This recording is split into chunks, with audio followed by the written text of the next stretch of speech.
Good morning, good afternoon, good evening. Welcome back for another story with me, Miss Courtney. Today we have a story all about animals. I thought we might enjoy a story about animals because when I've been outside on sunny days and on rainy days, I've seen animals, I've seen insects, I've even seen arachnids, spiders, outside. Never mind all the other things growing, the green things growing from the ground and the trees and all of the colored flowers. It is very abundant outside. A lot of things are happening and a lot of new things are sprouting and coming up. Well, our book today is about how you can figure out what animals are and what they can do. In the Discovery Room, we had been learning a lot about the special powers of animals, transforming and protecting. This book is called, What Do You Do with a Tail Like This? Did you notice something funny about the words on this book? They turn around like this so you can read them. This was such a wonderful book that it got an award called the Caldecott Award. And that is for books that are very good books to read and have lovely pictures on them. The author is Steve Jenkins and the illustrator is Robin Page. I wonder what kind of animal we'll see in this book. Maybe your favorite animal will be in here. Oh, there's our title page. What do you do with a tail like this? Oh, I saw one of these creatures in my yard at nighttime. Sometimes they sneak out, but I don't go near them. Don't want them to make us stink. Animals use their noses, ears, tails, eyes, mouths, and feet in very different ways. See if you can guess which animal each part belongs to and how it is used. At the back of the book, which we can also see, you can find out more about these animals. What animal do you think that is? Some people like to eat that animal for dinner. Here are the animals. Take a good look. What can you do with a nose like this? What noses do you see?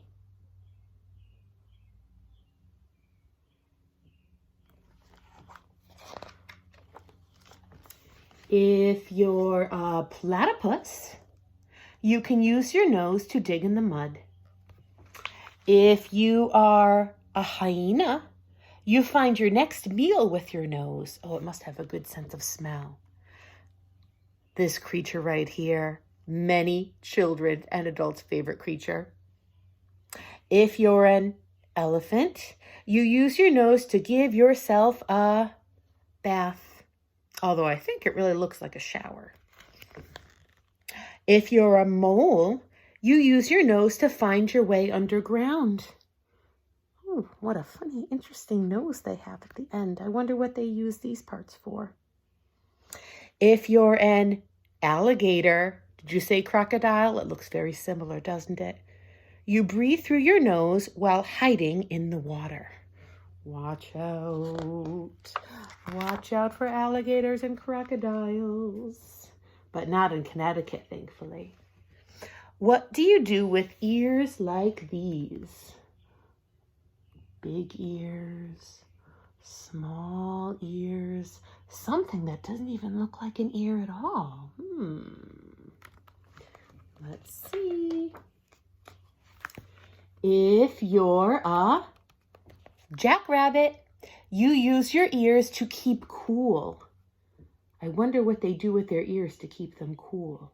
Ooh, you may see this at night. If you're a bat, you see with your ears. You use your echolocation to see what is in front of you with your hearing. Oh, you might be hearing these at night soon. If you're a cricket, you hear with your ears that are on your knees. Imagine how you would feel if you had ears on your knees like a cricket. Ooh, another big creature. If you're a hippopotamus, you close your ears when you're underwater. Can you close your ears when you go underwater without using your hands? I'd like to be able to do that trick. If you're a humpback whale, you hear sounds hundreds of miles away with your ears. What strong and fantastic ears they have. Ooh, what can you do with a tail like this? Look at some of these tails. Do you recognize what animal they could belong to? I see one that looks familiar to me. Maybe you know more of them. If you're a giraffe, you brush off pesky flies with your tail. Some people call that swatting flies. If you're a skunk, what do skunks do with their tails? You lift your tail to warn that a stinky spray is on the way. That's why I move away from skunks. If you're a lizard, you break your tail off to get away. And it doesn't even hurt you. Like a magic trick. If you're a scorpion, your tail can give a nasty sting. I'll stay away from them too. Guess what monkeys can do with their tails? Oh, they're prehensile. They can grasp like your thumbs. If you're a monkey, you hang from a tree by your tail. Strong, strong, strong monkeys. Look at these. What can you do with eyes like these?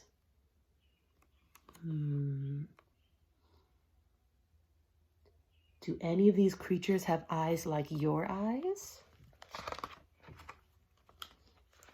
If you're an eagle, you can spot tiny animals from high in the air. And Connecticut, where we live, has eagles in it.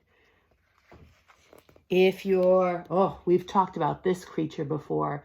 If you're a chameleon, you look two ways at once. I remember reading a chameleon book that Evan brought in and shared with us in Discovery Room. We love to learn about chameleons and all of their special color-changing powers. Their tongue, and now their very interesting eyes. If you're a four-eyed fish, you look above and below the water at the same time. How many eyes? 4 eyes. How many eyes do you have? I think most of you would say 2. I think so. Ooh, what do you think the lizard can do? If you're a horned lizard, you squirt blood out of your eyes. I wonder why they want to do that. If you're a bush baby, you use your large eyes to see clearly at night. That would be another great power to have, to see at night, even without light. What's next? What do you do with feet like these? What creatures do you think these could be before we turn the page?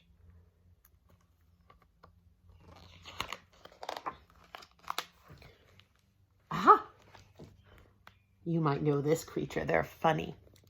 If you're a chimpanzee, you feed yourself with your feet. Now, I don't want you to try this without the adults in your family saying it's okay, but you might be able to try to pick up something with your feet and your toes. If you take your socks off and your shoes off or your slippers off, see if you can pick up something with your toes. And then if you can, see if you can bring it to your mouth. I'd like to see a picture. If you can do that, send a picture. Tell mommy and daddy and your family, send a picture this way. If you're a blue-footed booby, you do a dance. Oh, I know lots of children and people who do dances with their feet. If you're a water strider, you walk on water.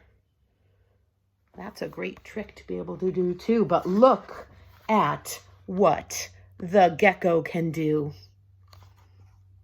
If you're a gecko, you use your sticky feet to walk on the ceiling.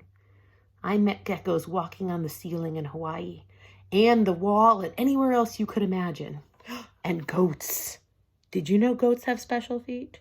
Goats, if you're a mountain goat, special kind of goat, you leap from ledge to ledge, and your hard feet protect them from the hard rocks. They're great balancers, mountain goats. Ooh, the mouth, the mouth. What do you do with a mouth like this? Ooh, we saw this creature at the beginning of the book. What creatures could these be? If you're a pelican, you use your mouth as a net to scoop up fish. That's very efficient. That means you don't have to work very hard to get all the things that you want to get the fish. Ooh, if you're an anteater, look at this mouth or her mouth right there. Something's coming out. If you're an anteater, you capture termites with your long tongue. If you are an archerfish, you catch insects by shooting them down with streams of water. They must have very good aim. Ooh, look at that. If you are an egg-eating snake, you use your mouth to swallow eggs larger than your head. They dislocate their jaws. They make their bones on their jaws come apart so they can open their mouth up so wide to get that egg. Don't leave your eggs around a snake. Ooh, we had been learning about this insect in the discovery room. Not my favorite insect, but they make an interesting buzzing sound. If you're a mosquito, you use your mouth to suck blood. That's why mosquitoes aren't my favorite, because the bites are so itchy. But they have a very interesting ability with their mouths. I'm glad that the people we know don't suck blood with their mouths. What part of the body do you think will be next? No part. Aha! It was a trick. It was a trick. That was the end. And these are the pages in the book where you can read all about the different animals. Now, we don't have time to read all of it because do you see how many words there are? Very informative. A lot of information and a lot of words and sentences to read about. But I'll save this book for when we're back at school and children who want to read more about it can. Now, what is one creature you remember that was in our book? There were so many. It could be your favorite or just one that your brain remembers. I remember a creature that is black and white, lifts its tail, and then makes a stink, sprays a stink. Sometimes I see them outside in my yard. Just one, thankfully. Do you know what it is? Creature right here, the little skunk. Now, these creatures have so many interesting powers.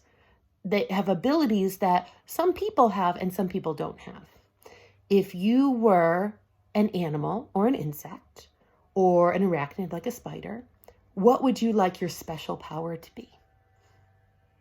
You might like to open your mouth up so wide you could swallow something huge, like our egg-eating snakes. Maybe you'd like to be able to hear things miles and miles and miles away, like the whales in the ocean. Maybe you'd like to have a tail that you could hang from. You might have to change your pants, though. Get new pants, new clothes. Or maybe you'd like to be like a gecko and walk on the ceiling and walk on the walls. Well, perhaps you can draw a picture of your favorite creature and put it up in a special place in your home. If you see any of these creatures outside, remember what their special powers are so that they don't use it on you just in case.